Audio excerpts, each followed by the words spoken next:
ആത്മാർത്ഥമായി പ്രാർത്ഥിച്ചത് പറയുന്നു.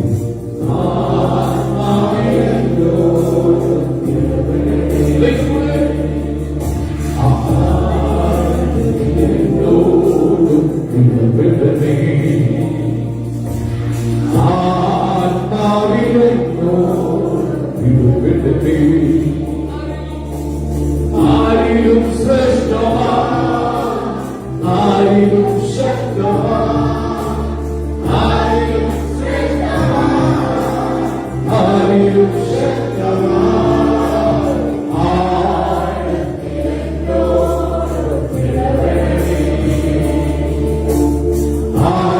ആത്മാവിലെന്തോ തിരുവെടുത്തേ.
ദൈവത്തിന് സ്തോത്രം, ദൈവത്തിന് സ്തോത്രം, ദൈവത്തിന് സ്തോത്രം ഇന്ന് വന്നേക്കും. കരവടിച്ചു ചെറുപാടി ആത്മശക്തിയോട് ദൈവത്തെ സ്തുതിക്കുക.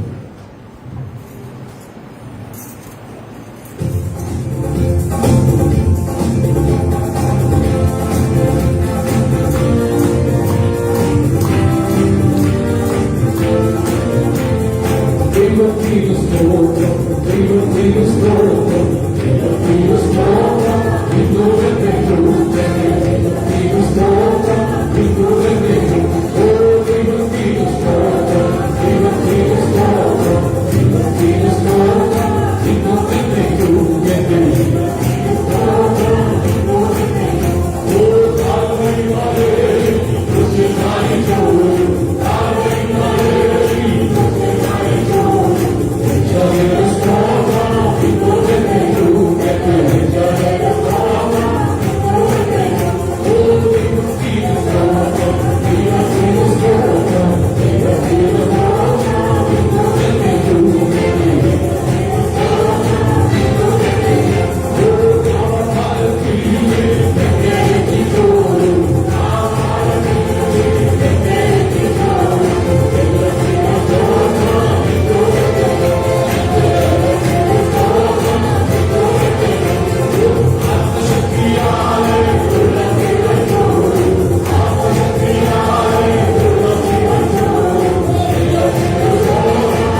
സന്തോഷത്തോടെ ഹല്ലേലൂയ പറഞ്ഞാട്ടെ.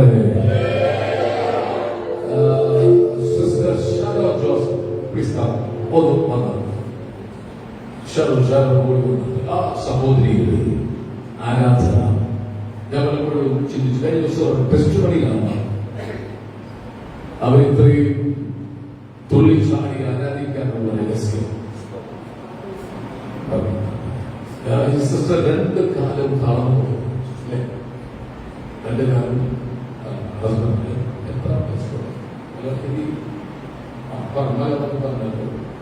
എന്തോ തളർന്നു പോയി. മരുന്നിന്റെ സൈഡ് എഫക്ട് കൊണ്ട് രണ്ട് കാലം നടക്കാൻ പറ്റില്ല. എത്ര വയസ്സിലായിരുന്നു? 22-ാമത്തെ വയസ്സിൽ മെഡിസിൻ സൈഡ് എഫക്ട് രണ്ട് കാലം താഴ്ന്നു നടക്കാൻ പറ്റില്ല. പിന്നെ എങ്ങനെയാ സംഭവിച്ചത്?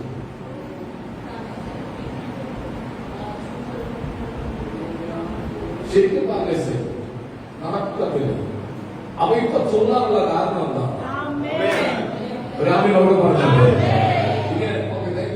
ഇങ്ങനെ ഓരോരുത്തരെ വിളിച്ചു ചോദിച്ചാൽ ഓരോ ടെസ്റ്റിനും ഒത്തിരി കൈയടിക്കുന്നു, ഒത്തിരി ഹല്ലേലൂയ പറയുന്നു, ഒത്തിരി ശബ്ദം പറയുന്നതിന്റെ റീസൺ കണ്ടുപിടിക്കാം. ആരാധനയിൽ വിടുതൽ വ്യാപരിക്കുന്നത്. അതുകൊണ്ട് മൗനമായി ഇരിക്കാതെ തുള്ളി ചാടി ആത്മാവിൽ ആരാധിക്കാൻ നിങ്ങൾ വിടുതൽ അനുസരിച്ച് ദൈവത്തിന് മഹത്വം. അവൻ ഉറക്കെ പറഞ്ഞാണ് എനിക്ക് ഒരു ഉപകാരം ദൈവം ചെയ്തിട്ടില്ല. അങ്ങനെയുള്ളവരുണ്ടെങ്കിൽ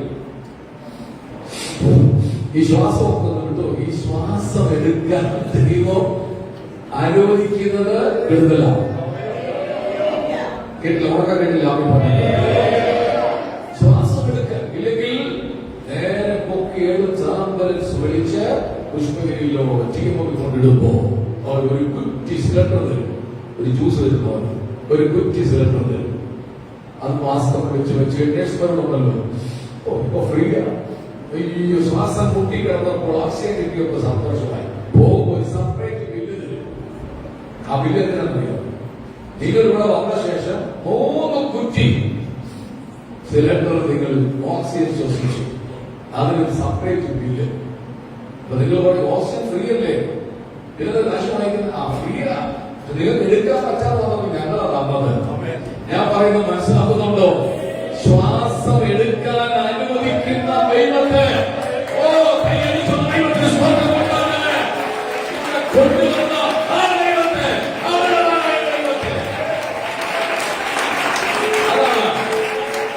ദൈവം ചെയ്യുന്ന ഉപകാരങ്ങൾ ഓർത്തുകൊണ്ട് ദൈവത്തെ ആരാധിക്കണം. ഒന്നും ചെയ്തില്ലെങ്കിലും ഈ കാര്യം ഓർത്താൽ മതി. ഒന്നും ചെയ്തില്ലെങ്കിലും ശ്വാസം എടുക്കാൻ കർത്താവ് അനുവദിക്കുന്നുണ്ടോ? നമുക്ക് എഴുന്നേറ്റ് നിന്ന് എന്റെ പാറയാകും യേശുനാഥ, എന്നെ കാക്കും ദൈവമേ. ഈ ഗാനം കരമടിച്ച് നൃത്തം ചെയ്ത് കുഞ്ഞുങ്ങൾ പകരൊക്കെ ശക്തിപ്പെട്ട് ആരാധിക്കണം. ആരാധന അങ്ങേക്ക്.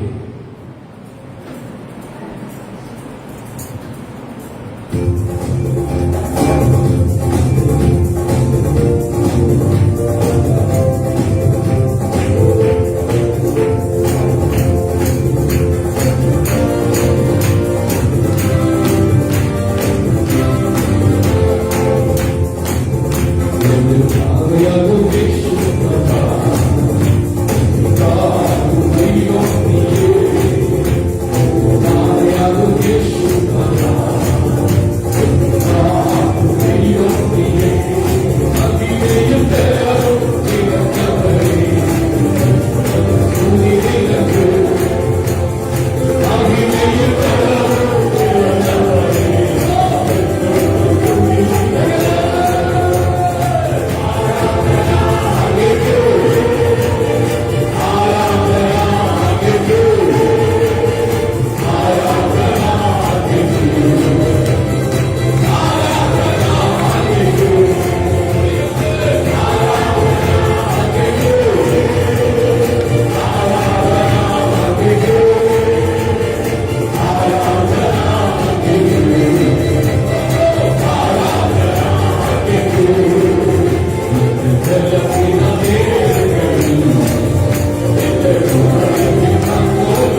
കഥാപ്രസംഗത്തെ കൊടുത്തു.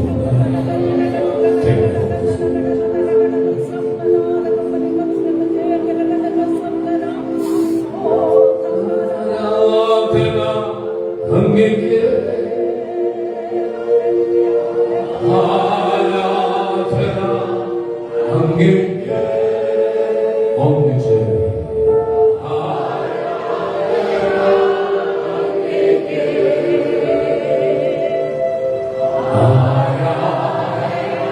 ഹൃദയത്തിലൊന്ന് തട്ടിപ്പോലേ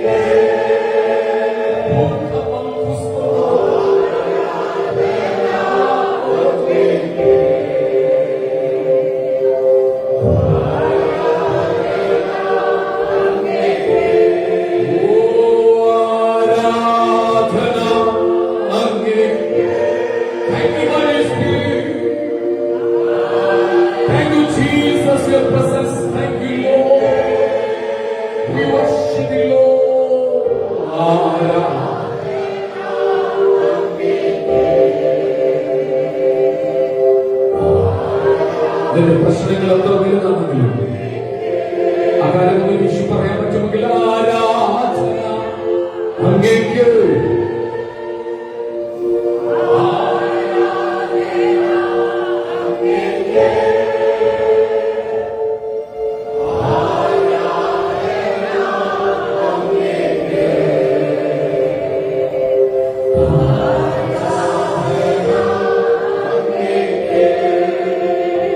ഒരു സെക്കൻഡ് കൈ ഉയർത്തി പിടിച്ചു കണ്ണ ഉയർത്തി. എന്റെ സഹായം എവിടെ നിന്ന് വരും? 60 ദൈവങ്ങളിൽ നല്ല മനുഷ്യൻ സൃഷ്ടിക്കുന്ന ദൈവങ്ങളിൽ നല്ല മനുഷ്യനെ സൃഷ്ടിച്ചൊരു ദൈവം, എന്നെ നിങ്ങളെ സൃഷ്ടിച്ചൊരു ദൈവം. ആ ദൈവം മയങ്ങുന്നില്ല, ഉറങ്ങുന്നില്ല. ഇസ്രായേലിന്റെ പരിപാലകൻ മയങ്ങുന്നില്ല, ഉറങ്ങുന്നില്ല. എങ്കിൽ ഇന്നലെ രാത്രി നീ ഉറങ്ങിയപ്പോൾ നിനക്ക് ചുറ്റും കാവലായി നിന്നിട്ടുണ്ട്. രാവിലെ ഉണരാൻ ദൈവം ഭാഗ്യം. ഞങ്ങളൊപ്പം വർഷിപ്പിൽ ലൈവിലൂടെ പങ്കെടുക്കുന്ന പ്രിയപ്പെട്ടവരെ, നിങ്ങൾ കഴിഞ്ഞ രാത്രിയിൽ കിടന്നുറങ്ങി. ദൈവമാണ് നിങ്ങൾക്ക് കാവൽ നിന്നത്. ഇന്നലെ രാത്രി എത്രയോ മരിച്ച് ലോകത്തിൽ നിന്ന് മാറ്റപ്പെട്ടു. എത്രയോ കുടുംബങ്ങൾ വിലാപഭവനമായി മാറി. പക്ഷെ ദൈവം നിങ്ങളെ സൂക്ഷിച്ചു. ദൈവം നിങ്ങളെ കരുതി. ഞങ്ങൾ ഇതുവരെ എത്തുക നീ മാത്രം.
നടന്ന് ക്ഷീണിച്ചൊരു കുട്ടി അമ്മയുടെ അപ്പന്റെ മുമ്പിൽ കൈപ്പൊക്കി കാണിക്കുമ്പോൾ അർത്ഥം, മമ്മി ഞാൻ ക്ഷീണിച്ചു, പപ്പ വൈകി എനിക്ക് നടക്കാൻ. അർത്ഥം, ഞാൻ എന്നെ എതിർക്കാം. ആ കൈയൊന്ന് പൊക്കി അപ്പച്ചനെ ഒന്ന് കാണിച്ചു. നീ ഒത്തിരി ക്ഷീണിച്ചിരിക്കുകയാണ്, നീ ഒത്തിരി തളർന്നിരിക്കുകയാണ്, ഒരുപാട് ബലഹീനതകൾ നിനക്ക് സംഭവിച്ചു, പഴയതുപോലെ ആരോഗ്യം നിനക്കില്ല, പഴയതുപോലെ നിനക്ക് ഓടാൻ പറ്റുന്നില്ല. പക്ഷെ ഇതൊരു കൈ നിന്നെ താങ്ങി എഴുന്നേൽപ്പിക്കാൻ പോവുകയാണ്. ആ കൈ ഒന്ന് ഉയർത്തി കൊടുക്കുമ്പോൾ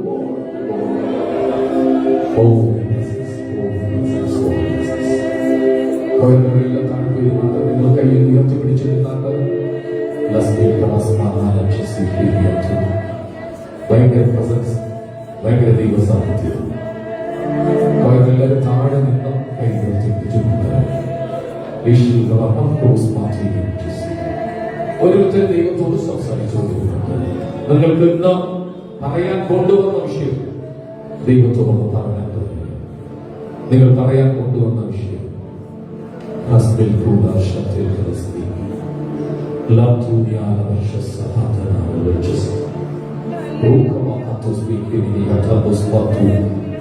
എന്തോ ദൈവത്തിന് നിന്നോട് സംസാരിക്കാനുണ്ട്, എന്തോ ദൈവത്തിന് നിന്നോട് പറയാനുണ്ട്.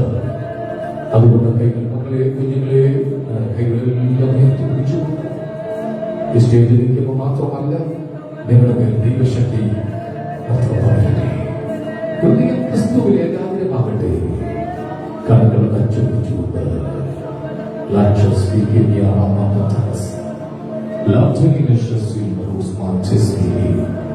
എന്തോ ഇപ്പോ സഭയ്ക്കകത്ത് നടന്നുകൊണ്ടിരിക്കുന്നു. എനിക്ക് മുന്നമേൽ അത് പറയാൻ കഴിയില്ലെങ്കിലും സൗഖ്യത്തിന്റെ ശക്തി ഇപ്പോൾ ഹോളിനകത്ത് വെളിപ്പെടുക. എന്റെ കഴിവല്ല, എന്റെ കഴിവല്ല കർത്താവേ, എന്റെ കഴിവല്ല, അങ്ങയുടെ കൃപയാണ് എന്ന് പറയാൻ പറ്റുന്നവർ കർത്താവിനോട് സംസാരിച്ചേ. റസ്ബിൽ, കഴിഞ്ഞ ആഴ്ച ഭയങ്കരമായ ഒരു വിപത്ത് നിനക്ക് സംഭവിക്കാമായിരുന്നു, പക്ഷെ ദൈവം നിന്നെ വിട്ടുകൊടുത്തില്ല.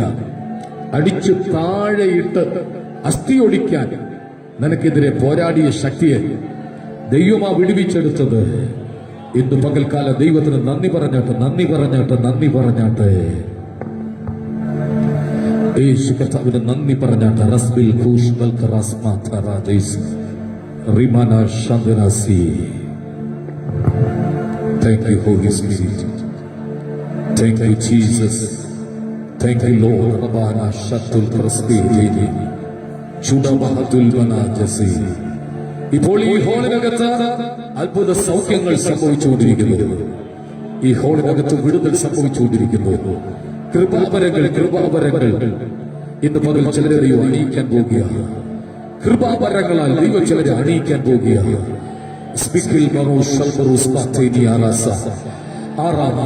അന്യഭാഷയുള്ളവർ അല്പസം അന്യഭാഷയിൽ സംസാരിച്ചുകൊണ്ടിരിക്കുക. വേറെ ഒന്നും പറയരുത്. സ്തോത്രം ഹല്ലേലൂയ ഒന്നും പറയാതെ അന്യഭാഷ പറയുക. അത് കിട്ടാനുള്ളവർ ആഗ്രഹിച്ച് സ്തോത്രം ചെയ്തുകൊണ്ടിരിക്കട്ടെ. മഹത്വപൂർണനായ കർത്താവ് ഇതിന്റെ നടുവിൽ എഴുന്നള്ളി വന്നിട്ടുണ്ട്. തേജവനായ കർത്താവ് ഇതിന്റെ നടുവിൽ എഴുന്നള്ളി വന്നിട്ടുണ്ട്. നിന്റെ ചേർന്നവ നിൽക്കുന്നു, നിന്റെ തൊട്ടടുത്തവ നിൽപ്പുണ്ട്. മറ്റാരേക്കാ നിന്റെ തൊട്ടടുത്ത യേശു നിൽപ്പുണ്ട്. നിന്നെ തൊടേണ്ടതിന് വേണ്ടി നിന്റെ തൊട്ടടുത്ത യേശു നിൽപ്പുണ്ട്. അസാധാരണമായ അഭിഷേകങ്ങൾ ഇതിനകത്ത് വെളിപ്പെട്ടു വരികയാണ്. അസാധാരണമായ ദൈവകൃപ ഇതിനകത്ത് വെളിപ്പെട്ടു വരികയാണ്. ഞാൻ കാണുന്നു യേശുവിനെ മുറിഞ്ഞ കൈ ചിലരെ തൊടുകയാണ്. ഏറ്റെടുക്കാൻ കഴിവുള്ളവർ ഏറ്റെടുത്തു കൊള്ളുക. പ്രാപിപ്പാൻ ആഗ്രഹിക്കുന്നവർ കൈയടിക്കരുത്. അല്പസമയം കൈയടിക്കാതെ വാ തുറന്ന് ആർത്തു വിളിച്ച് സ്തോത്രം ചെയ്തുകൊണ്ടിരുന്നാട്ട്, ആർത്തു വിളിച്ച് സ്തോത്രം ചെയ്തുകൊണ്ടിരുന്നാട്ട്. അസാധാരണമായ ശക്തി ദൈവത്തിന്റെ മേൽ പകരാൻ പോകുക. എനിക്കറിയാം കൈയടിക്കാൻ പറ്റത്തില്ല. കൈയടിക്കാതെ നിൽക്കാൻ പറ്റുമെങ്കിൽ കൈ ഉയർത്തിപ്പിടിച്ച് ഉറക്കെ ഒന്ന് ഹല്ലേലൂയ പറഞ്ഞാട്ട്.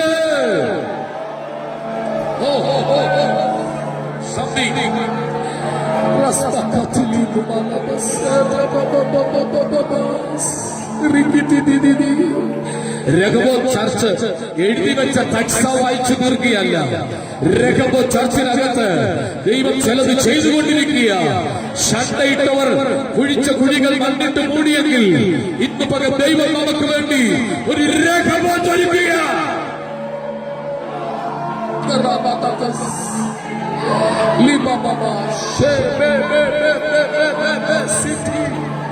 ഉറക്കെ അന്യഭാഷ പറയാൻ ഇഷ്ടമുള്ളവർ ഉറക്കെ അന്യഭാഷ പറഞ്ഞാട്ടെ. ഉറക്കെ അന്യഭാഷ പറയാൻ ഇഷ്ടമുള്ളവർ, സ്തുതിക്കാൻ ഇഷ്ടമുള്ളവർ, സ്തോത്രം ചെയ്യാൻ ഇഷ്ടമുള്ള ദുരാത്മ ശക്തികൾ വിട്ടുപോകും, ദുർഭൂത ശക്തികൾ വിട്ടുപോകും. പട്ടണത്തിൽ വ്യാപരിക്കുന്ന, ഗ്രാമത്തിൽ വ്യാപരിക്കുന്ന ദൈവപ്രവൃത്തി വെളിപ്പെട്ടു വരട്ടെ.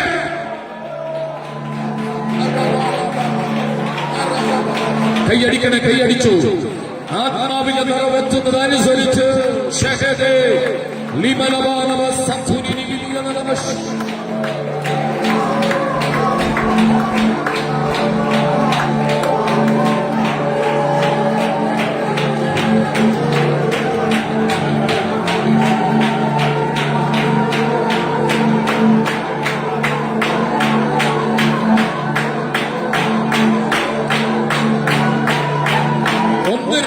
സെക്കൻഡ് നമ്മൾ ഒരു കാര്യം ചെയ്യാൻ പോവുകയാണ്. കുഞ്ഞുങ്ങളെല്ലാം പ്ലീസ് ഇങ്ങോട്ട് നോക്കുകയും 1, 2, 3 സെക്കൻഡ് സമയം നമ്മൾ കർത്താവിനെ ആർപ്പിട്ട് ആരാധിക്കാൻ പോവുകയാണ്. അവർ ആർക്കുന്ന ശബ്ദത്തിൽ ഉമ്മരപ്പടിയുടെ അടിസ്ഥാന കുലുകി. ആരാധിക്കുന്നത് എന്തെങ്കിലും വിടുതൽ കിട്ടാനല്ല. ആരാധിച്ചാൽ എല്ലാം തരാമെന്ന് പറഞ്ഞത് പിശാചാണ്. ആരാധിക്കുന്നത് എന്തെങ്കിലും കിട്ടാനല്ല. ആരാധിക്കുന്ന ദൈവത്തിന് മഹത്വം കൊടുക്കാൻ വേണ്ടിയാണ്. എങ്കിൽ നിങ്ങളുടെ കൈ ഷോൾഡറിന് മേലോട്ട് പൊക്കാൻ കഴിയാത്തവരുണ്ടെങ്കിൽ ഇപ്പോ നിങ്ങൾ പൊക്കിക്കണം. കൈ പൊക്കി ഒന്ന് പിടിച്ചു. കൈ എത്രയും നിങ്ങളുടെ കൈ ഷോൾഡറിന് മേലോട്ട് പൊക്കാൻ കഴിയാത്തവരുണ്ടെങ്കിൽ, എന്തെങ്കിലും വെയിറ്റ് എടുക്കാൻ കഴിയാത്തവരുണ്ടെങ്കിൽ ഇപ്പൊ കൈ ഒന്ന് പൊക്കി പിടിച്ചോ. ഇപ്പൊ സൗഖ്യം ഇതിനകത്ത് വെളിപ്പെട്ടു വരികയാണ്. എത്രത്തോളം മേലോട്ട് കൈ പൊക്കാൻ പറ്റും? ഷോൾഡറിന്റെ ബന്ധനങ്ങൾ അഴിയുന്നു, കൈയുടെ കെട്ടുകൾ അഴിയുന്നു, കൈയുടെ കെട്ടുകൾ അഴിയുന്നു. എന്നിട്ട് എല്ലാവരും ആർത്തു വിളിച്ചൊന്ന് സ്തോത്രം ചെയ്താട്ട്, ആർത്തു വിളിച്ചൊന്ന് സ്തോത്രം ചെയ്താട്ട്. എത്രത്തോളം ശബ്ദം ഉയർത്താൻ പറ്റുമോ, എത്രത്തോളം ശബ്ദം ഉയർത്താൻ പറ്റുമോ അത്രത്തോളം ശബ്ദം ഉയർത്തിക്കേ. എത്രത്തോളം ആർത്തു വിളിച്ച് ആരാധിക്കാൻ പറ്റുമോ കുഞ്ഞുങ്ങളെ ശബ്ദം കേൾക്കുന്നില്ല. കുഞ്ഞുങ്ങളെ ശബ്ദം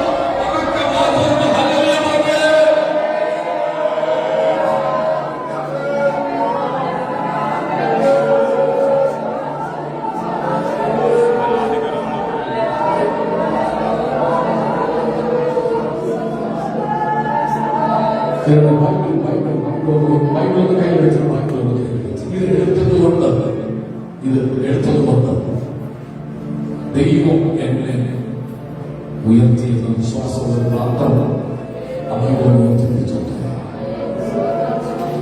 ഇതെടുത്തതുകൊണ്ടാണ് ഞാൻ അനുഗ്രഹിക്കുന്നത്.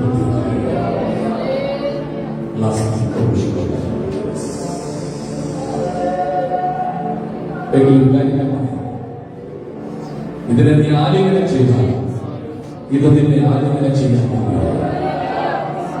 ഇതിനെ നീ മാറോട് ചേർത്ത് പിടിച്ചാൽ ദൈവം നിന്നെ ഉയർത്താൻ ആഗ്രഹിക്കുക. അമ്മയുടെ ഉയർത്തിപ്പിടിച്ചു സമയം അല്ലെങ്കിൽ അവർ പറഞ്ഞത് ഭാഷയിൽ ബൈബിൾ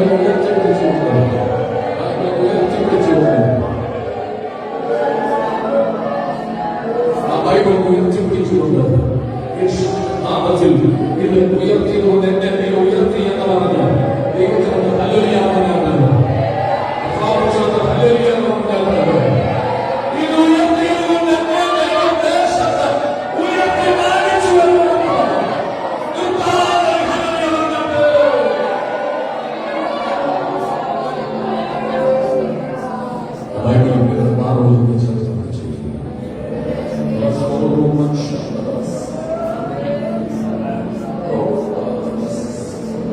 എന്റെ ജീവിതത്തിൽ ഇതെടുത്തതാണ് ഞാൻ അനുഗ്രഹിക്കുന്നത്.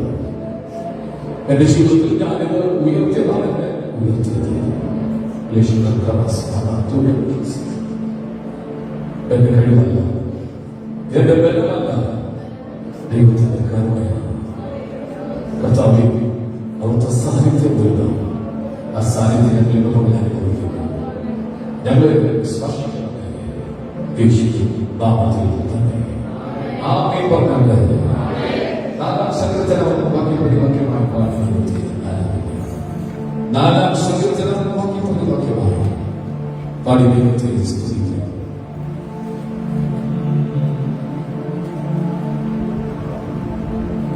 എന്റെ നീതിയായ ദൈവമേ, ഞാൻ വിളിക്കുമ്പോൾ ഉത്തരം പറയണമേ. ഞാൻ ഞെരുക്കത്തിലിരുന്നപ്പോൾ നീ എനിക്ക് വിശാലത വരുത്തി. എന്നോട് തോന്നി എന്റെ പ്രാർത്ഥന കേൾക്കണമേ.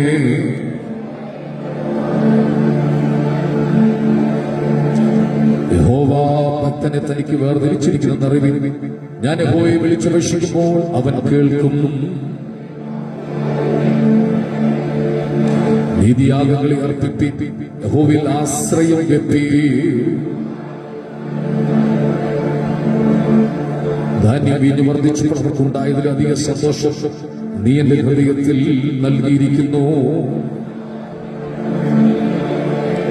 ഇപ്പൊ വായിച്ച വാക്യം ഓർക്ക വായിച്ച് ഞാൻ സമാധാനത്തോട് കിടന്നുറങ്ങും. ഞാൻ സമാധാനത്തോട് കിടന്നുറങ്ങും.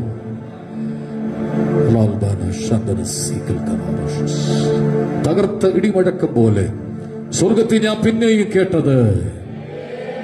മഹാപുരുഷാരത്തിന്റെ കോശം പോലെ സ്വർഗത്തിൽ ഞാൻ പിന്നെയും കേട്ടത്. പെരുവെള്ളത്തിന്റെ ഇരച്ചിൽ പോലെ സ്വർഗത്തിൽ ഞാൻ പിന്നെയും കേട്ടത്. വൈദികന്മാർ വീണ വീട്ടുന്നത് പോലെ സ്വർഗത്തിൽ ഞാൻ പിന്നെയും കേട്ടത്. ഇവിടെ വന്നിരിക്കുന്ന എല്ലാവരും സന്തോഷത്തോടെ ശബ്ദം ഉയർത്തി നന്ദിയോട് ഹല്ലേലൂയ പറഞ്ഞാട്ട്. ദൈവം നമ്മുടെ ഹൃദയങ്ങളോട് സംസാരിക്കേണ്ടതിന് വായടച്ച നിശബ്ദമായി ദൈവത്തെ കാത്തു നിൽക്കാം. പണി തീരാത്തൊരു വീട് പോലെ പലതും മുടങ്ങിക്കിടക്കുന്നെങ്കിൽ അതിന്റെ പിന്നിൽ ഞാൻ എന്റെ കരം വെളിപ്പെടുത്താൻ പോകുകയാണ്. തുടങ്ങിവെച്ച പലതും അവസാനിപ്പാൻ ആഗ്രഹമുണ്ടെങ്കിലും നടക്കാതിരിക്കുന്ന മേഖലകൾ എന്റെ കയ്യിൽ എത്തിപ്പിടിക്കാൻ പോകുകയാണ്. ഞാൻ നിന്നെ എന്റെ കയ്യിൽ മോതിരമാക്കി മാറ്റി ശ്രേഷ്ഠതയുള്ള ഒരു വഴിയിലൂടെ ഞാൻ എന്റെ ജനത്തെ നടത്താൻ പോകുകയാണ്. ഇന്നലകളിൽ വെട്ടുക്കിളിയും പച്ചപ്പുഴുവും തുള്ളനും തിന്ന ശേഷിപ്പിച്ച സംവത്സരത്തിന്റെ കണക്ക് നിനക്ക് പറയാനുണ്ടെങ്കിൽ ഞാൻ അതിനെ മാറ്റി എഴുതാൻ പോവുകയാണ്. എന്റെ ഭുജത്ത ഞാൻ അതിനെ ഏറ്റവും ശ്രേഷ്ഠമാക്കി മാറ്റാൻ പോവുകയാണ്. ഞങ്ങളുടെ കർത്താവേ, ഞങ്ങളുടെ നടുവിൽ അങ്ങ് വന്നതുകൊണ്ട് സ്തോത്രം. ഇവിടെ സാന്നിധ്യം ഞങ്ങൾ അനുഭവിക്കുന്നു. യേശുവിൻ നാമത്തിൽ തന്നെ പ്രാർത്ഥനയോടെ എല്ലാവർക്കും ദൈവസന്നിധിയിലിരിക്കുക.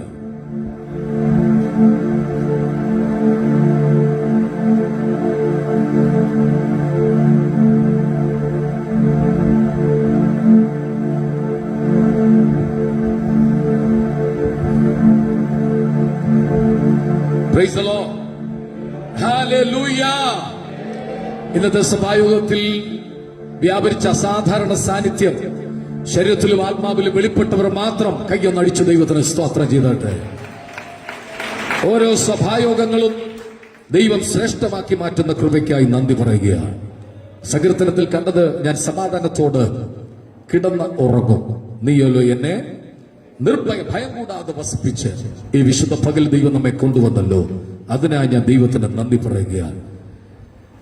പരിശുദ്ധാത്മാവിന്റെ സാന്നിധ്യം വന്ന നിമിഷം മുതൽ വ്യാപരിക്കുക. പ്രത്യേകിച്ച് യൂത്ത് മീറ്റിംഗ് പ്രാർത്ഥിച്ച് തുടങ്ങിയ നിമിഷം മുതൽ വലിയ ദൈവകൃപ കർത്താവ് പകർന്നു. പ്രാർത്ഥനയുടെ അന്തരീക്ഷം ഈ ഹാളിനകത്ത് നിറഞ്ഞു നിൽക്കുകയാണ്.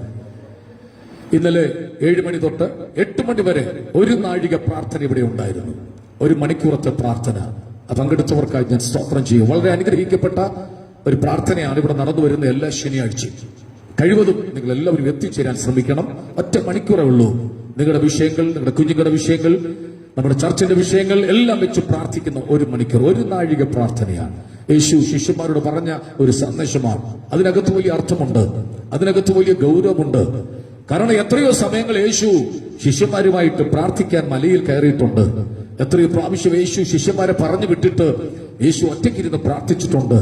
യേശുവിന്റെ ശുശ്രൂഷയുടെ വിജയ രഹസ്യം എന്ന് പറയുന്നത് പ്രാർത്ഥനയാണ്. അങ്ങനെയെങ്കിൽ നമ്മുടെ വിജയ രഹസ്യം എന്ന് പറയുന്നത് നമ്മുടെ ചർച്ചിൽ അംഗത്വമുള്ളത് കൊണ്ട് മാത്രമല്ല, നമ്മുടെ വിജയം പ്രാർത്ഥന തന്നെയാണ്.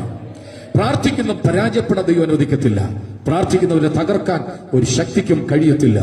പ്രാർത്ഥിക്കുന്നവന്റെ ജീവിതം ധന്യമായി തീരും. പ്രാർത്ഥിക്കുന്നവന്റെ തലമുറ ശ്രേഷ്ഠമായി മാറും. പ്രാർത്ഥിക്കുന്നവന്റെ തലമുറ അലഞ്ഞു നടക്കാൻ ദൈവം അനുവദിക്കത്തില്ല. പ്രാർത്ഥിക്കുന്നവന്റെ കുടുംബം ശപിക്കപ്പെടാൻ ദൈവം അനുവദിക്കത്തില്ല. പ്രാർത്ഥിക്കുന്നവർക്കായി ഞാൻ ദൈവത്തിന് സ്തോത്രം ചെയ്യുക. പ്രാർത്ഥന ദൈവത്തോട് സംസാരിക്കുകയാണ്. ദൈവത്തോട് സംസാരിച്ചിട്ട് ആരും തോറ്റുപോയിട്ടില്ല. ദൈവത്തോട് സംസാരിച്ചിട്ട് മറുപടി ഇല്ല എങ്കിൽ ആ സുറോഫ്യക്കാരി സ്ത്രീ യേശു ഒന്നും മിണ്ടുന്നില്ല എന്ന് കണ്ടിട്ടും അവളോട് വിശ്വാസം കണ്ടിട്ട് യേശു പ്രവർത്തിച്ച പോലെ ഈ ദിവസങ്ങളിൽ നിങ്ങൾ പ്രാർത്ഥിച്ച പല വിഷയങ്ങളും യേശു മൗനമായിരിക്കുന്നെങ്കിൽ ഉറപ്പു തരാം, യേശു സംസാരിക്കാൻ പോകുക. കേട്ടില്ല. യേശു നിങ്ങൾക്ക് വേണ്ടി സംസാരിക്കാൻ പോകുക. ഒന്നും മിണ്ടുന്നില്ല. ശിഷ്യന്മാര് പറഞ്ഞു, ഗുരു എന്തായി കാണിക്കുന്നത്? ആ സ്ത്രീ നിന്റെ പുറകെ നടന്ന് ശല്യം ചെയ്യല്ലേ, അവളെ പറഞ്ഞു വിട്. ശിഷ്യന്മാർ യേശുവോട് അവളെ പറഞ്ഞു വിട് കർത്താവേ. അവളെ പുറകെ കരഞ്ഞുകൊണ്ട് വരുന്നു. അവിടെ കുഞ്ഞുമകൾ രോഗിയായി കഴിയുകയാണ്. എന്നിട്ട് നീ ഒന്നും മിണ്ടാതെ നടക്കുന്നത്? എത്ര നേരമായി അവൾ പുറകെ കൂടിയിട്ട്? എത്ര മണിക്കൂറായി അവൾ കരഞ്ഞുകൊണ്ട് പുറകെ നടക്കുക? അവിടെ ഒരു വാക്കുണ്ട്, യേശു ഒന്നും മിണ്ടിയില്ല. എങ്കിൽ ശിഷ്യന്മാര് പറഞ്ഞപ്പോൾ യേശു തിരിഞ്ഞ് അവളോട് സംസാരിച്ചു. ആദ്യം ഞാൻ യഹൂദന്മാർക്ക് വേണ്ടിയാ വന്നത്, അവരുടെ കാര്യം നടക്കട്ടെ. യേശു പറഞ്ഞൊരു വാക്കാണ്, അപ്പം നായ്ക്കുട്ടികൾക്ക് ഇട്ടുകൊടുക്കുന്ന വിഹിതമല്ല. നായ്ക്കുട്ടികൾക്ക് ഇട്ടുകൊടുക്കുന്നത് അവിടെ നോക്കി വിളിച്ചു പറഞ്ഞു, നീ ഒരു നായ്ക്കുട്ടിയാണെന്ന് പറഞ്ഞിട്ടും അവൾ പറഞ്ഞൊരു വാക്കുണ്ട്, അപ്പാ, ഡാഡി, പിതാവേ, ആഹാരം കഴിക്കുന്ന മേശയിൽ നിന്ന് വീഴുന്ന നുറുക്ക് കഷ്ണങ്ങൾ താഴെ കിടക്കുന്ന നായ്ക്കുട്ടികൾ പറക്കുമെങ്കിൽ അത് ഞാൻ എടുത്തോളാം.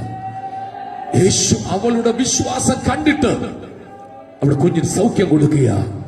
ഇന്ന് പകൽക്കാലം ചിലർക്ക് ഇതിനകത്ത് സൗഖ്യം വന്നുകൊണ്ടിരിക്കുക, ചിലർക്ക് ഇതിനകത്ത് വിടുതൽ വന്നുകൊണ്ടിരിക്കുക. നീ വന്നതുപോലല്ല, ഇരട്ടി ബലത്തോട് ദൈവത്തിനെ പറഞ്ഞയക്കുക. ആ കൈയൊന്ന് ചേർത്തടിച്ചൊന്ന് ദൈവത്തിന് മഹത്വം കൊടുത്താട്ടെ. ഇന്ന് പകൽ ഇവിടെ വെളിപ്പെട്ട ദൈവശക്തിക്കായി ഞാൻ ദൈവത്തിന് സ്തോത്രം ചെയ്യുക.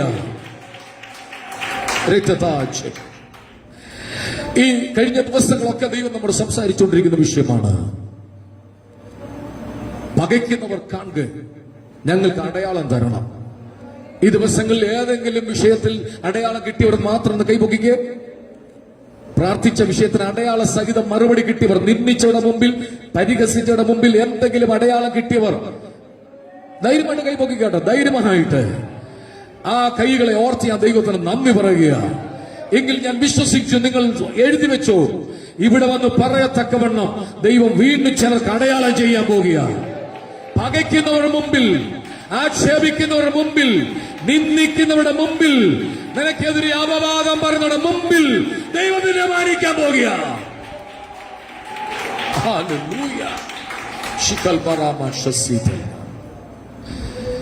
അങ്ങനെയെങ്കിൽ പകച്ച ഒരു വ്യക്തിയെ കുറിച്ചാണ് നമ്മൾ കഴിഞ്ഞ ആഴ്ച ചിന്തിച്ചു തുടങ്ങിയത്. ജോസഫിന്റെ ചരിത്രം. ജോസഫിനെ കുറിച്ച് 3-4 കാര്യങ്ങൾ പറഞ്ഞു. പകയ്ക്കുന്നു, ദേഷിക്കുന്നു. സമാധാനത്തോട് ജോസഫിനോട് സംസാരിക്കാൻ കഴിയുന്നില്ല. ജോസഫിനെ കൊല്ലാൻ ഗൂഢാലോചന നടത്തുന്നു. അഭിഷേകത്തിന്റെ പേരിൽ, കാഴ്ചപ്പാടിന്റെ പേരിൽ, ദർശനത്തിന്റെ പേരിൽ ഒരു ഭക്തനെ കൊല്ലാൻ ഒരുങ്ങുകയാണ്. ഒടുവിൽ ഞാൻ ഇങ്ങനെയാണ് അവസാനിപ്പിച്ചത്, ജോസഫിനോടല്ല പോരാട്ടം, അവന്റെ അകത്ത ദർശനത്തോടാ. നമ്മളോടല്ല ആർക്കും പോരാട്ടം, നമ്മുടെ അകത്ത് തിളയ്ക്കുന്ന ഒരു ദർശനമുണ്ട്. എന്റെയും നിങ്ങളുടെ അകത്തൊരു തിളയ്ക്കുന്ന ദർശനമുള്ളത് കൊണ്ടാണ് അതിനെതിരെ ശത്രു പോരാടുന്നത്. അതിനെ ജയിക്കാനുള്ള കൃപ ഇന്ന് പകൽ കർത്താവ് തരാൻ വേണ്ടി പോകും. എല്ലാവരും ഇങ്ങോട്ട് ശ്രദ്ധിച്ചാട്ട്. അങ്ങനെ ജോസഫിനെ സഹോദരന്മാരെ കാണാൻ അപ്പനും അമ്മയും കൂടെ അപ്പം, മലര്, മുന്തിരി അട ഇതെല്ലാം കൂടെ കൊടുത്ത് ജോസഫിനെ വിടുക. സഹോദരന്മാരെ ചെന്ന് ക്ഷേമം അന്വേഷിച്ചു വരണം. ഇതാണ് പറഞ്ഞയക്കുന്നതിന്റെ ചെറിയൊരു സന്ദേശം. ആർക്കെങ്കിലും ഓർമ്മയുണ്ടോ? ഇതുപോലെ അയച്ച മറ്റൊരു വ്യക്തി ശൗമന്റെ പുസ്തകത്തിലുണ്ട്. ദാവീദിനെയും അപ്പനും അമ്മയെ അയച്ചു. അപ്പം, മലര്, അട, സഹസ്രാധിപന് കൊടുക്കാൻ വേണ്ടിയുള്ള വെൺകട്ടി. ഇതെല്ലാം കൊടുത്തു ദാവീദിനെ വിടുകയാണ്. അതുപോലെ തന്നെ ദേശിച്ച ഒരു വ്യക്തിയാണ് ക്രിസ്തു. വീടിനകത്ത് ഏറ്റവും അധികം പകയ്ക്കപ്പെട്ട ഒരു വ്യക്തിയായിരുന്നു യേശു. യേശുവിനെ സഹോദരന്മാർ പകച്ചു, ജോസഫിനെ സഹോദരന്മാർ പകച്ചു, ദാവീദിനെ സഹോദരന്മാർ പകച്ചു. ഇങ്ങനെ ഉണ്ടാകുന്ന പക വൈരാഗ്യത്തിലെത്തുകയാണ്. അങ്ങനെ അപ്പോ മലരുമായിട്ട് ജോസഫ് യാത്ര പുറപ്പെടുന്നു. ഉൽപ്പത്തി പുസ്തകത്തിലേക്ക് നമുക്ക് കിടക്കാം വേഗത്തിൽ. ബൈബിൾ എല്ലാവരും ഒന്ന് തുറന്നാണ്ട് ബൈബിൾ തുറക്കണം, പറയുന്ന ഭാഗങ്ങൾ വായിക്കണം. നിങ്ങൾ അല്ലെങ്കിൽ സ്ക്രീനിലേക്ക് നോക്കണം. 18ാമത്തെ വാക്യം 37:18.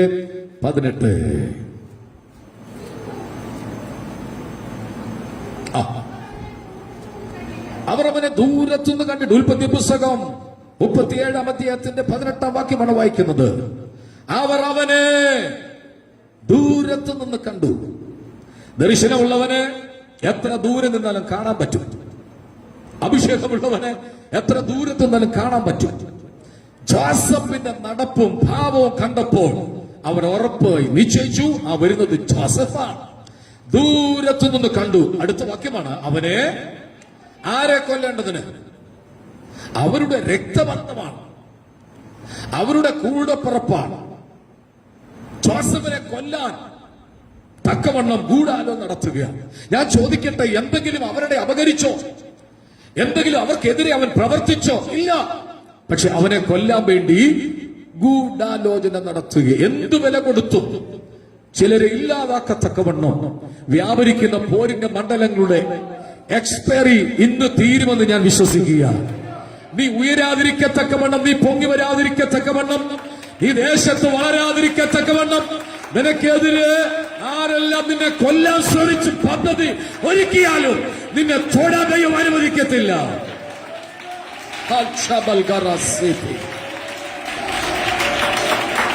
എനിക്കൊരു കുടുംബത്തെ അറിയാം. ആ കുടുംബത്തെ തകർക്കാൻ വേണ്ടി ആഭിചാര ക്രിയകൾ നടത്തി വർഷങ്ങൾ അവർ അനുഭവിച്ചു. സാമ്പത്തിക ക്ലേശമുണ്ടായി, വീടിനകത്ത് ഞെരുക്കമുണ്ടായി, എല്ലാ ഹോസ്പിറ്റലിൽ കൊണ്ട് കൊടുക്കുക. ഒന്നും പച്ചപിടിക്കുന്നില്ല, ഒന്നും ഗതിപിടിക്കുന്നില്ല. അവർ കൊല്ലേണ്ടതിനു വേണ്ടി ആഭിചാര കർമ്മങ്ങളിലൂടെ, ശക്തമായ ശുദ്ര പ്രയോഗങ്ങളിലൂടെ അടുത്തൊരു വീട്ടുകാർ പ്രക്രിയകൾ നടത്തി, ക്രിയകൾ നടത്തി. നിങ്ങൾക്ക് കേൾക്കണമോ? അവർ അത് തിരിച്ചറിഞ്ഞപ്പോൾ ഉപസിക്കാൻ തുടങ്ങി. ദൈവത്തിന്റെ പ്രവൃത്തി വെളിപ്പെട്ടു. ശത്രുക്കൾ ഓടി വന്ന് മാനസാന്തരപ്പെട്ടു. ആ വീട്ടിൽ മരണമുണ്ടായി. രണ്ടാമത്തെ മരണാവസ്ഥ വന്നപ്പോൾ അവർക്ക് തിരിച്ചറിഞ്ഞു ആ കുടുംബത്തിനകത്ത് 21 ദിവസം ഉപവാസം നടക്കുക. അവർ ഓടി വന്ന് ക്ഷമ പറഞ്ഞു. നിങ്ങൾ തകരേണ്ടതിന്, നിങ്ങൾ ഉയരാതിരിക്കേണ്ടതിന്, നിങ്ങൾക്കെതിരെ ഞങ്ങൾ ചെയ്ത പ്രവൃത്തിയാണ്, ക്ഷമിക്കണമെന്ന് പറഞ്ഞ് അവർ രക്ഷയുടെ വാതിക്കലേക്ക് വന്നു. ഞാൻ ഇന്ന് പകൽ ഒരു കാര്യം ഉറപ്പു തരാം, നിന്നെ തൊടാൻ ഒരു ശക്തിക്ക് കഴിയത്തില്ല. നീ ദൈവകൃപയിലാണെങ്കിൽ, നീ പ്രാർത്ഥനാ ജീവിതത്തിന്റെ മല്ലിലാണെങ്കിൽ നിന്നെ തകർക്കാൻ ഒരു ശക്തിക്ക് കഴിയത്തില്ല. യേശുവിൻ നാമത്തിൽ ഇന്ന് പകൽ ഞങ്ങൾ ചേവെടുക്കുകയാണ്. കൊല്ലേണ്ടതിന് ഗൂഢാലോചന നടത്തുന്ന പദ്ധതികളെ ഈ സഭായോഗത്തിൽ ഞങ്ങൾ യേശുവിന്റെ നാമത്തിൽ ബ്രേക്ക് ചെയ്ത് പ്രാർത്ഥിക്കുക. ഏതെങ്കിലും കുടുംബത്തെ ഇല്ലാതാക്കുവാൻ, ഏതെങ്കിലും വ്യക്തിയെ ഇല്ലാതാക്കുവാൻ, എവിടെ നിന്ന് ആരെല്ലാം എന്തെല്ലാം പ്രക്രിയകൾ ചെയ്താലും ഇന്ന് പകൽ ഞങ്ങൾ ആത്മാവി ചേവെടുക്കുകയാണ്. നിന്റെ ഉയർച്ച കണ്ടുകൊണ്ട്, നിന്റെ വർധനവ് കണ്ടുകൊണ്ട്, നിന്റെ ആത്മീയത്തെ കണ്ടുകൊണ്ട് ആരെല്ലാം എന്തെല്ലാം ചെയ്യാൻ നോക്കിയാലും ഒരു ശക്തിക്ക് നിന്നെ തൊടാൻ കഴിയത്തില്ല. വിശ്വസിച്ച് കൈയടിച്ച് ദൈവത്തിന് സ്തോത്രം കൊടുത്താട്ടെ. ഹല്ലേലൂയ.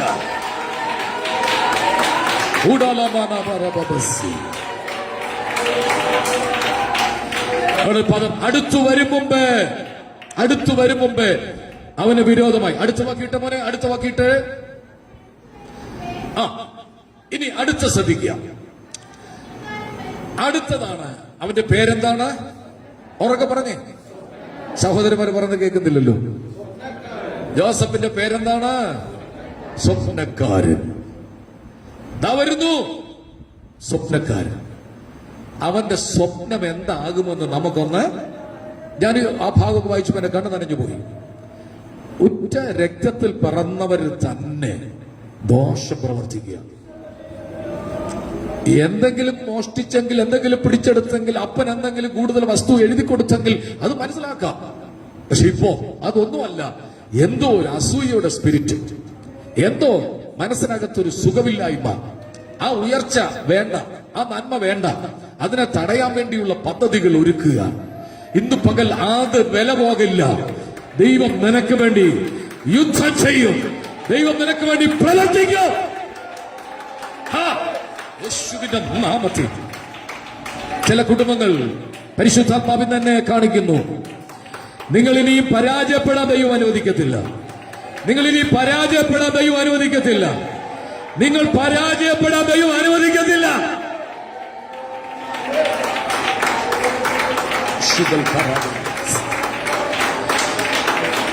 അവനെ കൊന്ന് കുഴിയിൽ ഇട്ടുകളയാം. കുഴി വെട്ടി കാത്തിരിക്കുന്നവർ ഒന്ന് പറഞ്ഞേ, ഒന്ന് ഉറക്കെ പറഞ്ഞേ. എന്തിന്? അവസാനം മണ്ണും കൂടി ഇട്ട് ചില കാഴ്ച കണ്ടു പോകാൻ കാത്തിരിക്കുന്ന മുമ്പിൽ ഞാൻ വിളിച്ചു പറയുക, അവരുടെ മുമ്പിൽ ഞാൻ നടക്കാൻ പോവുക.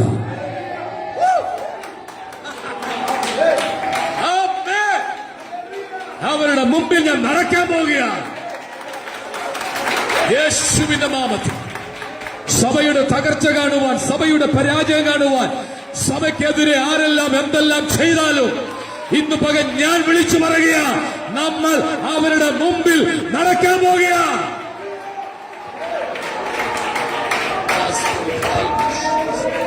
കുഴിയിലിട്ട് കളയുക. കുഴി കുഴിച്ചവർ ലജ്ജിക്കും. കുഴി കുഴിച്ചവർ ലജ്ജിക്കും. കുഴി കുഴിച്ചവർ ലജ്ജിക്കും. എന്തുകൊണ്ട്? നിന്റെ അകത്തൊരു ദർശനം കിടപ്പുണ്ട്. നിന്റെ അകത്തൊരു സ്വപ്നം കിടപ്പുണ്ട്. ഞാൻ ഇന്ന് പകൽ പറയാം, ജോസഫേ, നിന്റെ പേര് അവര് മാറ്റി. ജോസഫിന്റെ പേര് അവര് മാറ്റി. എന്താ? സ്വപ്നക്കാരൻ. എങ്കിൽ സ്വപ്നം ചിന്നെ ഉയർത്താൻ പോകുക. വീട്ടിൽ വെച്ച് സ്വപ്നം കണ്ട കാര്യം, എല്ലാ സ്വപ്നമൊന്നും എല്ലാവരോടും പറയരുത്. എല്ലാ സ്വപ്നമൊന്നും എല്ലാവരോടും പറയരുത്. ശ്രദ്ധിച്ച്, സ്വപ്നം കാണുന്നത് എല്ലാവരോടും പറഞ്ഞാൽ, പച്ച മലയാളത്തിൽ പറഞ്ഞ പണി കിട്ടും. സ്വപ്നം പറഞ്ഞാൽ പണി കിട്ടും. എന്ത് പണി? ഇത് തന്നെ, കുഴി കുഴിച്ച് കാത്തിരിക്കും. ഒരു വാക്കല്ലേ പറഞ്ഞേ, പക്ഷെ ഇവൻ സാധാരണക്കാരനല്ല. ഞാൻ പെട്ടെന്ന് പറഞ്ഞു വിടാം. ജോസഫ് അടുത്തു വന്നു. അവൻ കൊണ്ടുവന്ന പൊതി അഴിച്ചു. അവരെല്ലാം കൂടെ വട്ടത്തിലിരുന്ന് ഭക്ഷിക്കുക. വന്ന വഴിക്ക് തന്നെ ഒറ്റ അടി കൊടുത്ത് ഉടുപ്പ് വലിച്ചു കീറിയെടുത്ത് ജോസഫിന് വെള്ളമില്ലാത്ത കിണർ, ഒന്നോർക്ക് പറഞ്ഞ് വെള്ളമില്ലാത്ത, യോഹന്നാന്റെ സുവിശേഷം 4-ാം അധ്യായത്തിൽ വായിക്കണ്ട, ഞാൻ പറഞ്ഞു വിടാം.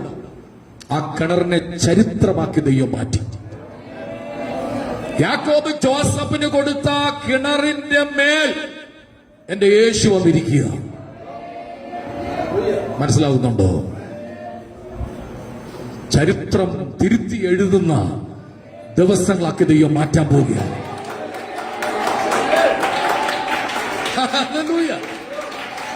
സുഖാർ എന്ന പട്ടണത്തിൽ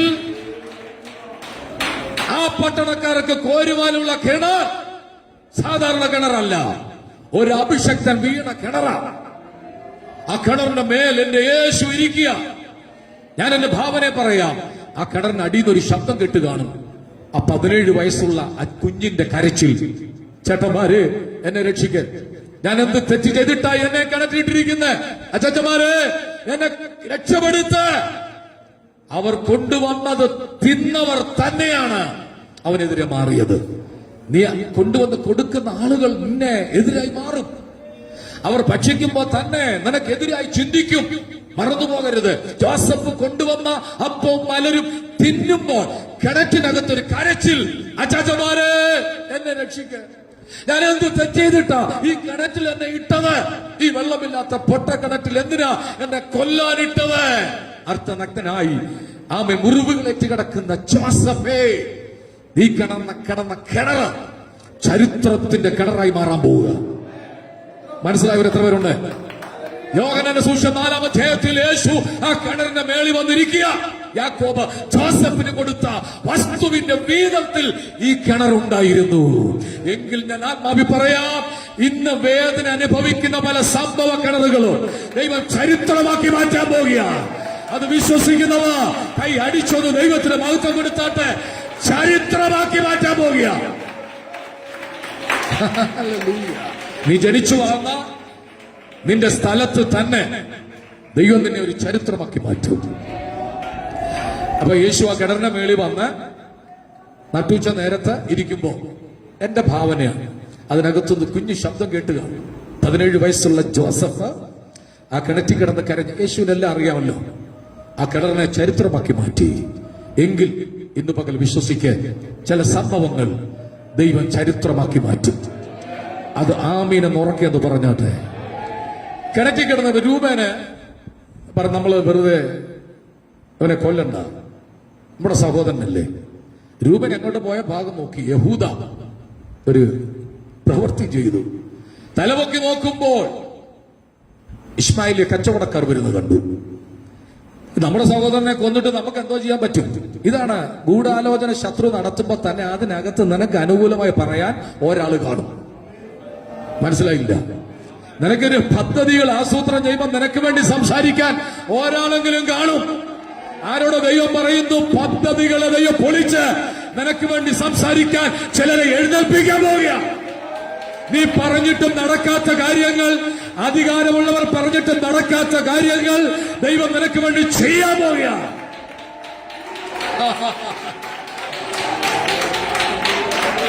Praise God. അവര് ഇവനെ വിറ്റു, ജോസഫിനെ വിറ്റു. എത്ര വെള്ളിക്കാശിന്? അവനെ അടുത്ത വാക്കുന്നിട്ടെ 20 വെള്ളിക്കാശ്. യേശുവിനെ വിറ്റു എത്ര വെള്ളിക്കാശിന്? 30 വെള്ളിക്കാശ്. ജോസഫും യേശുവും തമ്മിലുള്ള താരതമ്യ പഠനം വെച്ച് നോക്കുമ്പോൾ ഏകദേശം അതുപോലെ വേദന സഹിച്ചതാണ്. യേശുവിനെ 30 വെള്ളിക്കാശിന് വിറ്റു, ജോസഫിനെ 20 എണ്ണി വാങ്ങിച്ചു. നിങ്ങൾ യോസഫിനെന്ന് കണ്ടേ? 17 വയസ്സുള്ള ആരെങ്കിലും ഇരിപ്പുണ്ടോ? 17 വയസ്സുള്ള ഇല്ല. അതിനകത്ത് 17കാർ കയറി വരട്ടെ, ഞാൻ പ്രാർത്ഥിക്കുക. 17 വയസ്സുള്ള ഒരു ചെറുപ്പക്കാരൻ നഗ്നനായിട്ട്, ഉടുപ്പ് ഊരിയെടുത്തു, നഗ്നനായിട്ട് നിൽക്കുക. അവനെ നിങ്ങളൊന്ന് കണ്ടേ. ആ അച്ചാച്ചന്മാരെ കെട്ടിപ്പിടിച്ചിട്ട് എന്നെ വിൽക്കരുത്, ആദ്യത്തെ യാചന കിണറ്റിൽ നിന്ന് എന്നെ രക്ഷപ്പെടുത്തു, വിൽക്കരുത്, എന്നെ വിൽക്കരുത്. അവര് കൊണ്ടുപോയി ഇസ്മായിലെ കച്ചവടക്കാർ തിരിഞ്ഞു നോക്കി കാണും. തിരിഞ്ഞു നോക്കി പറഞ്ഞു കാണും, അച്ചാച്ചന്മാരെ എന്തിനാ എന്നെ വിൽക്കുന്നേ? ഞാൻ എന്ത് തെറ്റ് ചെയ്തു? എന്താ എന്റെ കുറ്റം? എന്താണ്? തിരിഞ്ഞു നോക്കാൻ അവൻ പോയി. ഈ സമയത്ത് ആ സഹോദരങ്ങളുടെ ഇടയിൽ ഒരു സംഭവം ഉണ്ടായി. ആ സംഭവമാണ്, രൂപം വന്നപ്പോ ചോദിച്ചു, ജോസഫ് എന്തിയെ? അവനെ കൊന്നില്ല, ഞങ്ങൾ അവനെ വിറ്റു, 20 വെള്ളിക്കാശ്. ആ വെള്ളിക്കാശ് കീശ കിടപ്പുണ്ട്. യേശുവിനെ ചുംബനം കൊടുക്കാൻ, യേശുവിനെ ഒറ്റിക്കൊടുക്കുവാൻ, യേശുവിനെ കാണിച്ചു കൊടുക്കുവാൻ യൂദായേ, നീ മഹാപുരോഹിതൻ ഇവിടെ വാങ്ങിച്ച 30 വെള്ളിക്കാശ് നിന്റെ കീശയിൽ കിടന്ന് തട്ടുമ്പോൾ ആ ശബ്ദം കേൾക്കുന്നില്ലേ?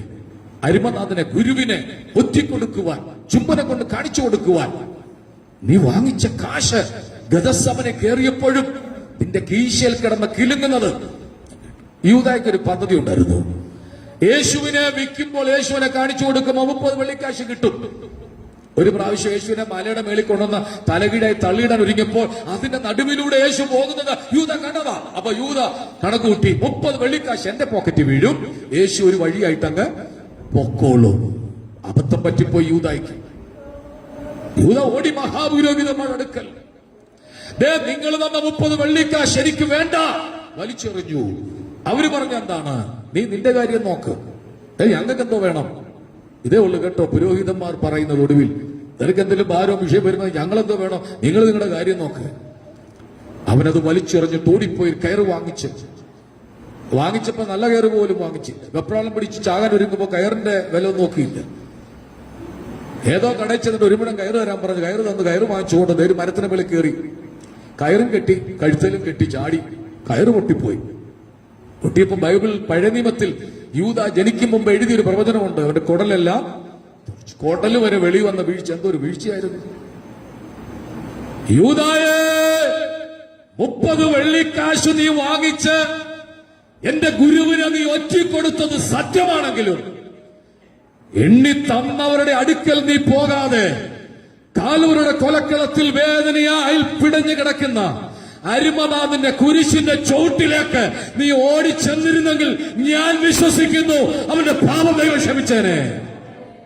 അവൻ ചെന്ന സ്ഥലം തെറ്റിപ്പോയി. പാപങ്ങളുടെ പരിഹാരം കുരിശിന്റെ ചോട്ടിലാണ്. ചെയ്ത മുഴുവൻ അപരാധങ്ങളും ക്ഷമിക്കുന്ന ഒരിടമുണ്ടെങ്കിൽ നേർച്ച കാഴ്ചകളുള്ള സ്ഥലമല്ല, തീർത്ഥാടന സ്ഥലമല്ല, പുണ്യ സ്ഥലങ്ങളല്ല, ഒറ്റ സ്ഥലം കാൽവറിയാണ്. എന്തുകൊണ്ട് ഇതിനകത്തിരുന്ന ആർത്തു പാടി ആരാധിച്ചു ദൈവത്തിന് മഹത്വം കൊടുത്തു? പാപത്തിന് പരിഹാരം ദൈവം എനിക്ക് തന്നു.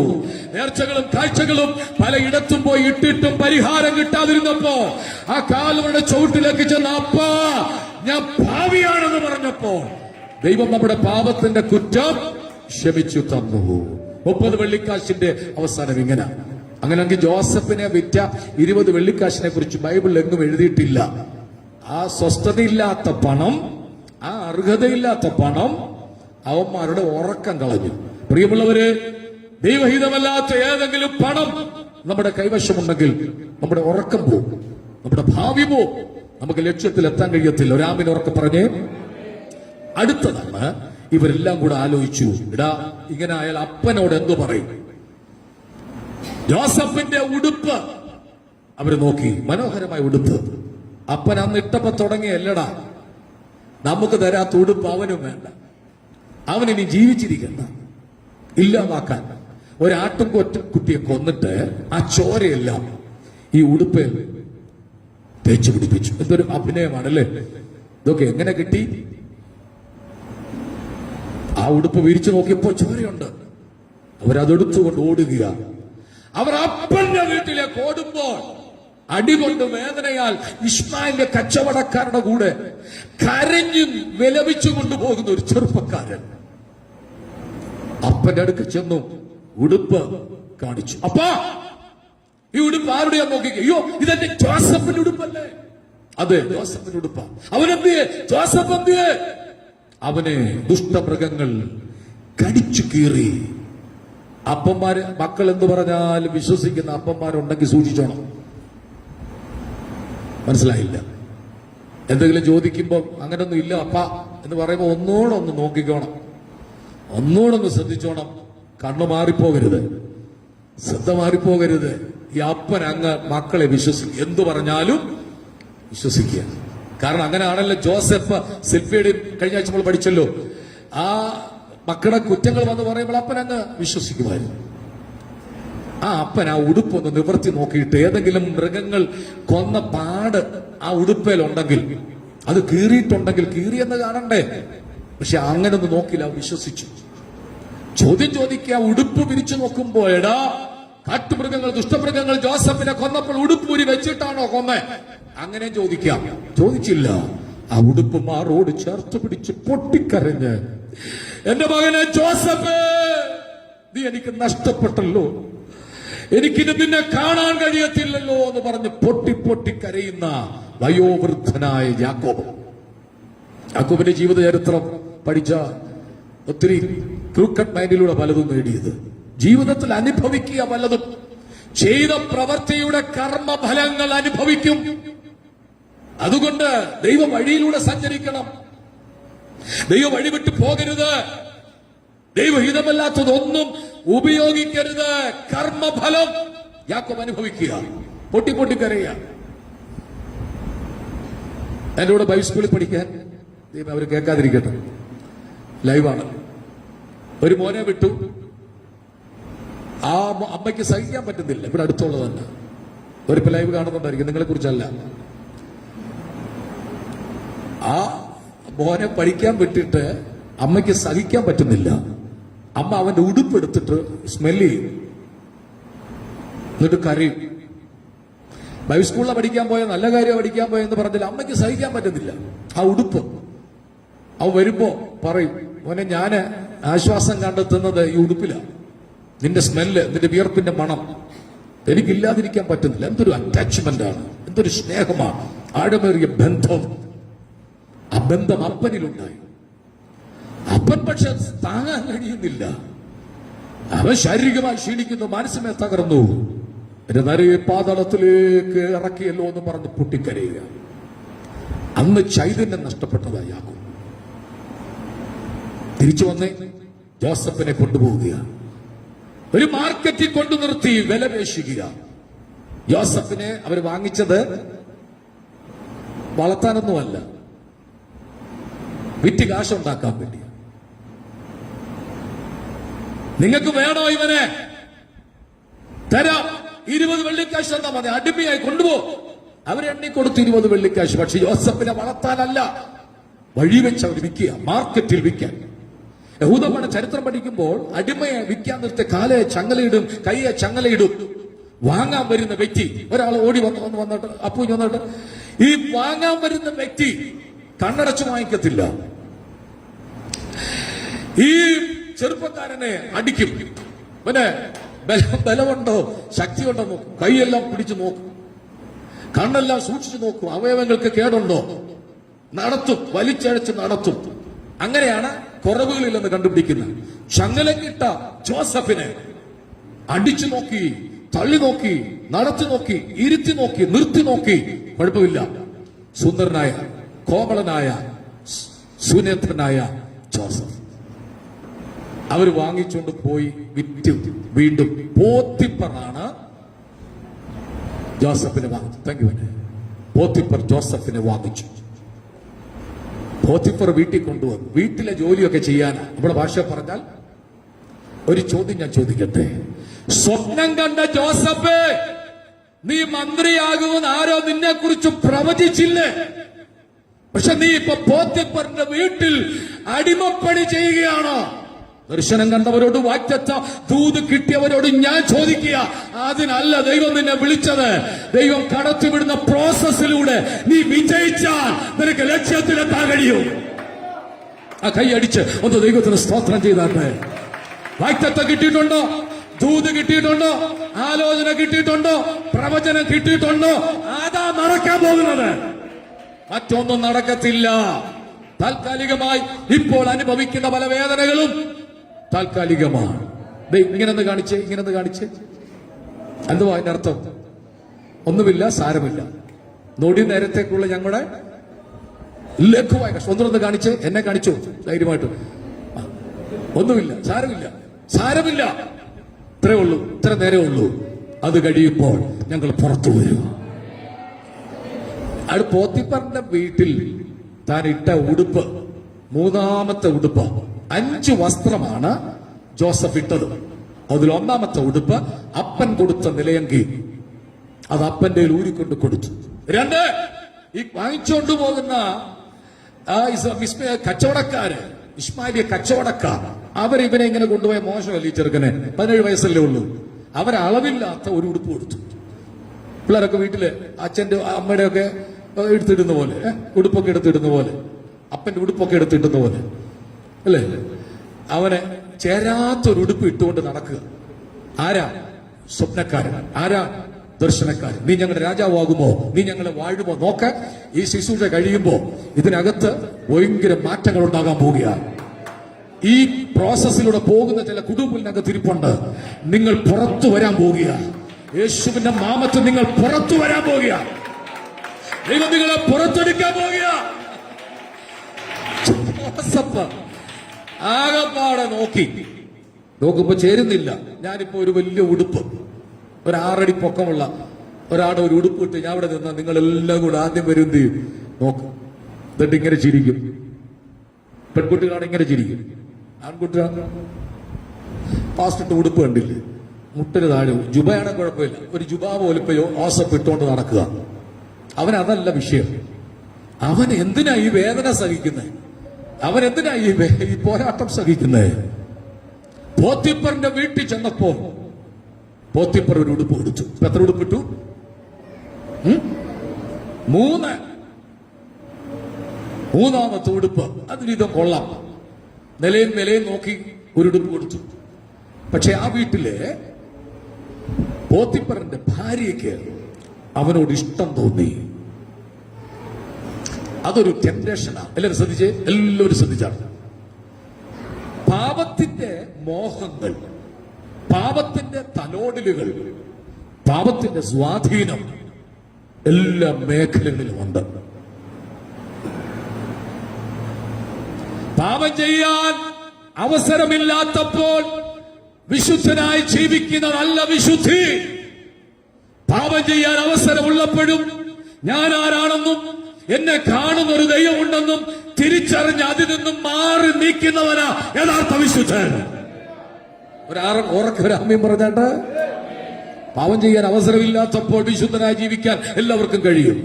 പക്ഷെ പാപം ചെയ്യാൻ അവസരമുള്ളപ്പോഴും ഞാൻ ആരാണ്, എന്നെ കാണുന്നൊരു ദൈവമുണ്ട്, എന്റെ കർത്താവ് എന്നെ കാണുന്നു എന്ന് തിരിച്ചറിഞ്ഞ് അതിൽ നിന്നും മാറി നിൽക്കുന്നവനാ വിശുദ്ധൻ. ജോസഫ് തീരുമാനിച്ചു, ഇവിടെ ഞാൻ പാപം ചെയ്യത്തില്ല. ഏറ്റവും അധികം വിജയത്തിന്റെ സ്റ്റെപ്പ് വിശുദ്ധിയാണ്. വിശുദ്ധിയുടെ മണ്ഡലങ്ങൾ നിത്യത തരിക. നിങ്ങൾ ഇവിടെ വിശുദ്ധിയോട് ജീവിച്ചില്ലെങ്കിലും കാറും വീടും ബംഗ്ലാവും ഒക്കെ കിട്ടും. അത് വിശുദ്ധിയുടെ മാനദണ്ഡമല്ല, അത് ദൈവങ്ങൾക്ക് തരുന്ന ഗിഫ്റ്റാണ്, ദാനമാണ്. പക്ഷേ നിത്യത, എല്ലാവരും എന്ന് ശ്രദ്ധിച്ച്, നിത്യത ലഭിക്കുന്നത് വിശുദ്ധിയുടെ അടിസ്ഥാനത്തിലാണ്. ഒരാമീൻ പറഞ്ഞേ, ഈ ആമീൻ പോരാ. എന്റെ സഭയിലെ പ്രിയപ്പെട്ടവർ വചനം പഠിച്ചു പോണം. ജോസഫ് തീരുമാനിച്ചു പാപം ചെയ്യത്തില്ല. ഓടിപ്പോകാൻ അവസരമുണ്ടായിരുന്നു. അച്ചാച്ചന്മാർ പിടിച്ചു കെട്ടിയപ്പോൾ ഓടാമായിരുന്നു, ഓടിയില്ല. അത്രയ്ക്കും ജോസഫ് സഹോദരന്മാരെ വിശ്വസിച്ചു. ചിലരൊക്കെ അന്ധമായി വിശ്വസിക്കുന്നത് സൂക്ഷിച്ചോണം. ഹലോ, ഇപ്പൊ അത്ര പറയുന്നു, കണ്ണട ചിലരെ വിശ്വസിക്കരുത്.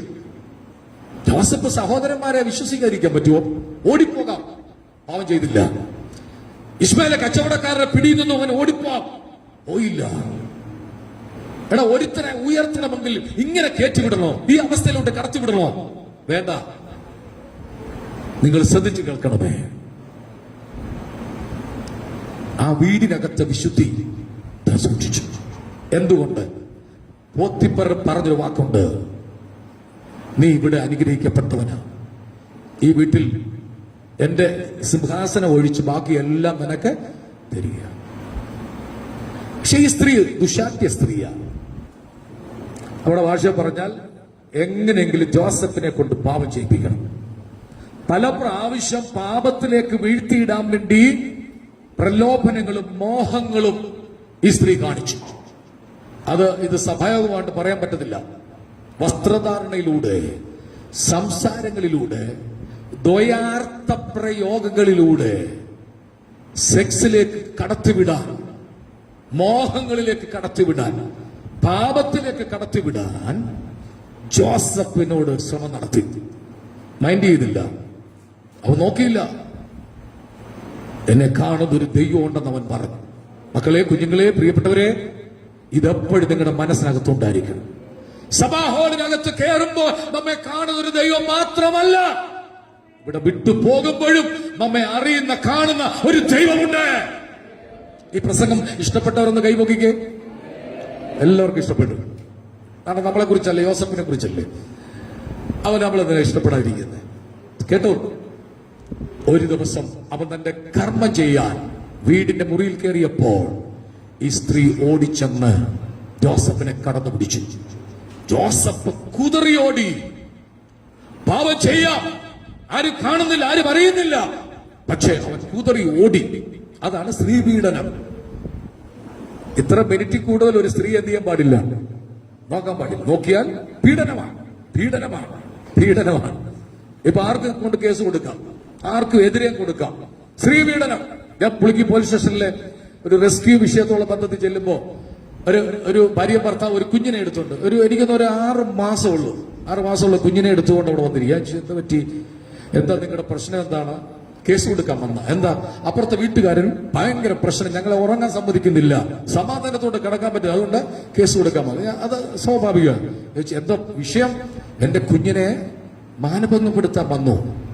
6 മാസം പ്രായമുള്ള കുഞ്ഞിനെ മാനഭംഗപ്പെടുത്താൻ വന്നെന്ന് പറഞ്ഞ് കേസ് കൊടുത്താൽ പോക്സോ കേസാണ്, അകത്തു പോകും. അതുകൊണ്ട് എന്ത് സംഭവിച്ചു? ഞാൻ പറഞ്ഞു മനസ്സിലാക്കി കൊടുത്തു, തെറ്റാ, ചെയ്യരുത്, വിട്ടുകളയാൻ പറഞ്ഞു. പോലീസുകാർക്ക് CIക്കും കാര്യം മനസ്സിലായി, മനഃപൂർവ്വം കേസ് കൊടുക്കാനാ. ഒടുവിൽ വാദി പ്രതിയാകുമെന്ന് പറഞ്ഞു.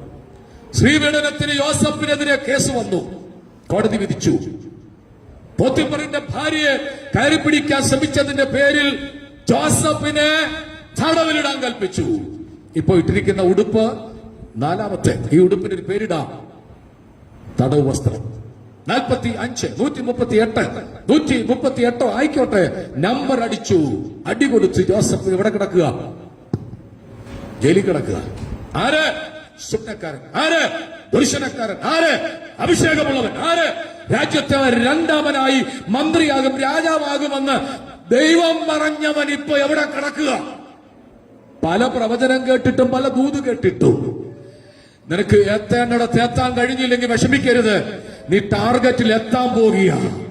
ഓ, ചേർന്നാമീൻ പറഞ്ഞാട്ടെ. നിന്റെ ലക്ഷ്യത്തിൽ ദൈവം എത്തിക്കാൻ പോകുക. ഈ മനുഷ്യൻ അവിടെ കിടന്ന് കരഞ്ഞു, നിലവിളിച്ചു, ആരും കേട്ടില്ല. ഇപ്പൊ ഇട്ടിരിക്കുന്ന ഉടുപ്പ് 4-ാമത്തെ ഉടുപ്പാണ്. ജോസഫ് ചെയ്ത തെറ്റിന്റെ കുറ്റം അനുസരിച്ചുള്ള ശിക്ഷയല്ല. ഇവിടെ കിടക്കാൻ പറഞ്ഞു. പക്ഷെ സ്വർഗം അടങ്ങിയിരിക്കുമോ? ഒറ്റ വാക്ക് കൂടെ പറയാം. ജോസഫ് ജയിലിൽ കിടന്നു, ദൈവം അവനോട് കൂടെ ഇരുന്നു. ആ വാക്യം ഞാനങ്ങ് പറഞ്ഞു വിടാം. ജോസഫ് ജയിലിൽ കിടന്നു, ദൈവം അവനോട് കൂടെ. ജയിലിനകത്ത് ആരിയ്ക്കുക? ദൈവം വന്നിരിക്കുക. ജോസഫ് അവിടെ കിടന്ന് സുഖമായി സ്വപ്നങ്ങൾ, ദർശനങ്ങൾ കാണാൻ തുടങ്ങി. മാസങ്ങൾ, വർഷങ്ങൾ കഴിഞ്ഞു. അവനെ പുറത്തെടുക്കാനുള്ള ടൈം ആയപ്പോൾ ഒരു വിളിയുണ്ടായി. ഞാൻ ഇന്ന് ആ ഭാഗം അവസാനിപ്പിക്കുക. പകയ്ക്കുന്നവർ കണ്ട് ലജ്ജിക്കേണ്ടതിന് ദൈവം നന്മയ്ക്കൊരു അടയാളം ചെയ്യാൻ പോകുക. എല്ലാ കണ്ണുകളും അടച്ചാട്ട്, എല്ലാ കണ്ണുകളും അടച്ചാട്ട്, എല്ലാ കണ്ണുകളും അടച്ചാട്ട് നിങ്ങൾക്ക് വേണ്ടി പ്രാർത്ഥിക്കാം. ദൈവമേ, ആമേൻ. അനാവശ്യമായ വേദനകളിലൂടെ, അനാവശ്യമായ ശിക്ഷകളിലൂടെ ആരെങ്കിലും കടന്നു പോകുന്നെങ്കിൽ നിന്നെ വിടിവിക്കുന്ന ഒരു കരം എന്ന പകൽ നിനക്ക് വേണ്ടി വെളിപ്പെടാൻ പോകുക. എല്ലാ കണ്ണുകളും അടച്ചൊന്ന് സ്തോത്രം ചെയ്താട്ട് ആ വചനഭാഗങ്ങളൊന്ന് ധ്യാനിച്ചാട്ട്. എന്താണ് പകയ്ക്കുന്നവർ കണ്ട് ലജ്ജിക്കുക? ഞാൻ സമാധാനത്തോട് ജയിലിൽ കിടന്നുറങ്ങും. എന്തുകൊണ്ട്? നീയല്ലോ എന്നെ നിർഭയം വസിക്കുമാറാക്കുന്ന കാരണം എന്നെ കാണിച്ചൊരു സ്വപ്നം, എന്നെ കാണിച്ചൊരു വെളിപ്പാട് നടക്കാൻ പോകുക.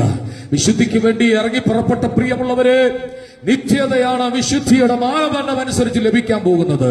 ഭൗതിക നന്മകളെല്ലാം വിശുദ്ധിയുടെ അടിസ്ഥാനത്തിലല്ല, അത് കൃപയുടെ അടിസ്ഥാനത്തിലായിരിക്കാം. ഇന്ന് പകൽക്കാലം തീരുമാനമെടുക്ക്. ദൈവഹിതമല്ലാത്ത എന്തെങ്കിലും സംഭവിച്ചെങ്കിൽ അതെല്ലാം കർത്താവിന്റെ ഏറ്റുപറ. ദൈവമേ, ഞാൻ കണ്ട സ്വപ്നത്തിന്റെ സമാപ്തിയിലേക്ക് എന്നെ എത്തിക്കാൻ പോവുകയാണല്ലോ, ദർശനത്തിനൊരു അവധി വെച്ചിരിക്കുകയാണല്ലോ, അതതിന്റെ സമാപ്തിയിലേക്ക് ബന്ധപ്പെടുകയാണല്ലോ എന്ന് പറയാൻ തക്കവണ്ണം ഇന്ന് പകൽ കണ്ണുകൾ തുറക്കട്ടെ. എല്ലാ കണ്ണുകളും അടച്ച്, എല്ലാ കണ്ണുകളും അടച്ച് നമുക്ക് ദൈവത്തോട്